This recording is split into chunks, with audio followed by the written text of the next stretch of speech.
Video berisi tindakan semena-mena yang dilakukan oleh tenaga kesehatan kepada pasien bayi yang baru lahir menjadi viral di media sosial.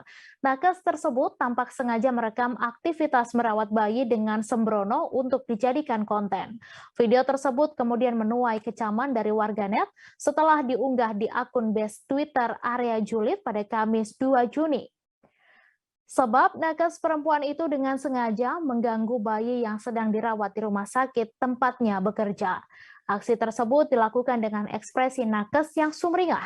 Terekam aksinya mencubiti dan memainkan wajah bayi dengan kasar yang tak pelak membuat bayi yang dirawat terbangun dan menangis.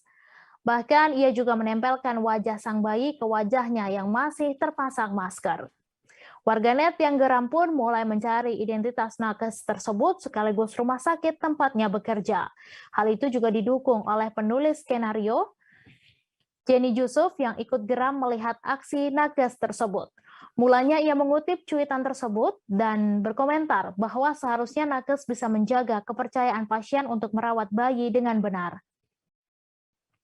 Bahkan saking geramnya, Jenny Yusuf menyarankan agar nakes tersebut dipecat.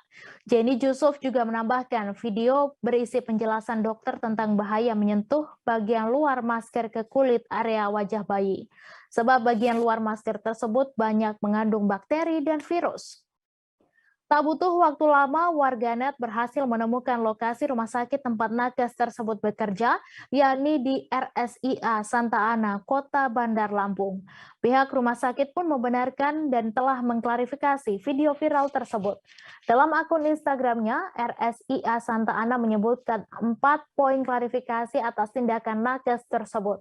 Salah satu poin klarifikasinya yaitu menyatakan memang benar video tersebut diambil di RSIA Santa Ana, namun tanpa sepengetahuan pimpinan atau petugas yang berwenang.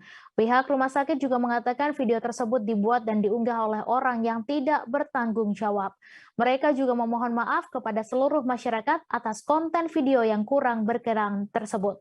Sayangnya, pihak rumah sakit tidak menjelaskan lebih lanjut terkait tindakan atau sanksi yang dijatuhkan kepada pelaku. Terima kasih sudah nonton. Jangan lupa like, subscribe, dan share ya.